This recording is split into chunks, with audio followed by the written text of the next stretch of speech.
Hey guys, welcome back to my channel. My name is Sewrena, and in today's video I'm going to be doing a vlog, and I wanted to vlog some of my holiday sewing and kind of how hectic it gets for me around this time of year. It's my favorite time of year, and so I tend to overdo it a bit. And this is the first year I'm going to be a mom of 2 children, so I wanted to kind of document this and be able to look back on it later.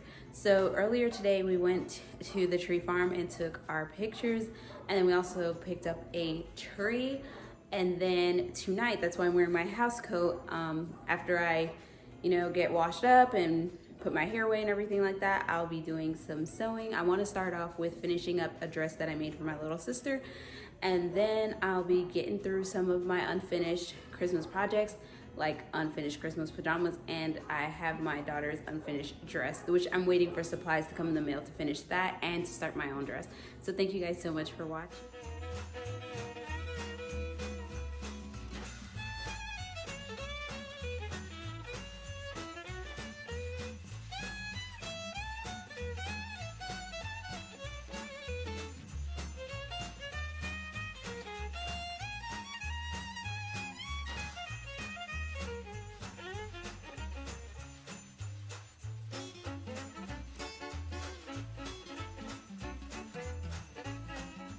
Every year since we've been together, my husband and I have been getting live trees.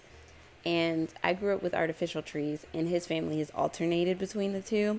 This year we considered getting a artificial tree so that way we could get the size that we wanted, because we have really tall ceilings. But I could not commit to it. I just love the smell and the feel of a fresh tree at Christmas. Let me know in the comments below what kind of tree you and your family like to decorate or keep around. I don't mind the pine needles. I love the feel. This is my little sister's dress, and all I have to do now is add a ruffle on the hem, and I also have to add elastic to the waistband, so I'm going to do that tonight. So since this dress was kind of thrown into my holiday plans, I wasn't initially going to make it. I was very unprepared for sewing it ahead of time.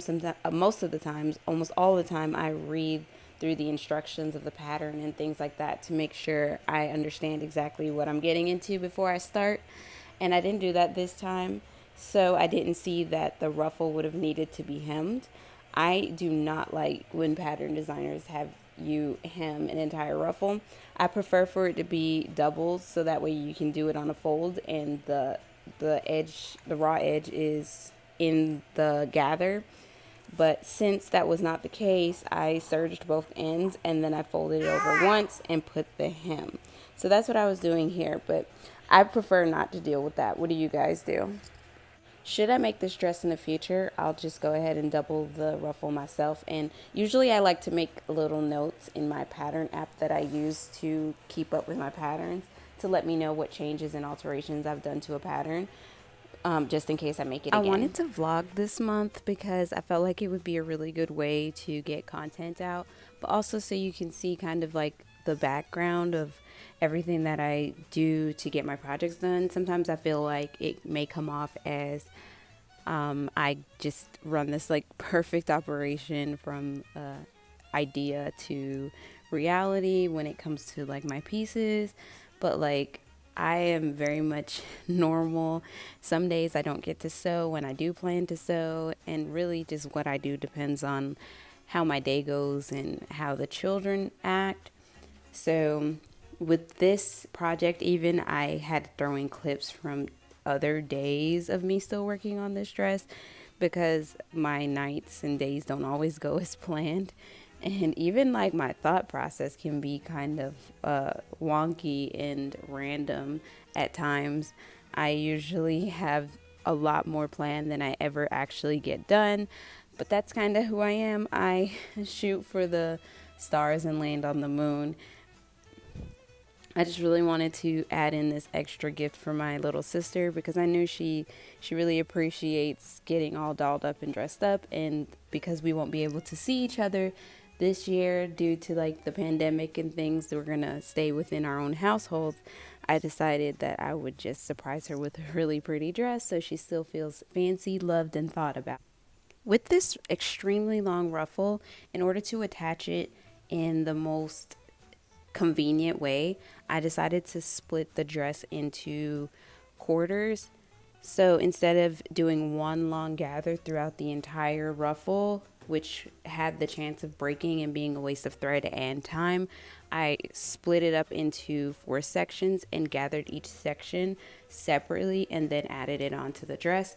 I feel like I get more control doing it that way.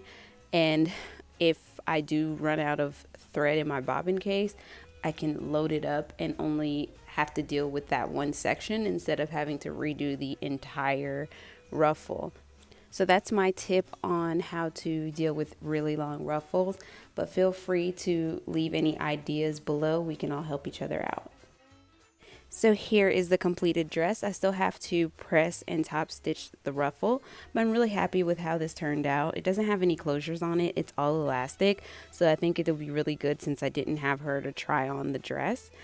And I'm really thrilled. I like this piece. Thank you guys so much for watching. I'll see you in the next vlog. Don't forget to like and subscribe.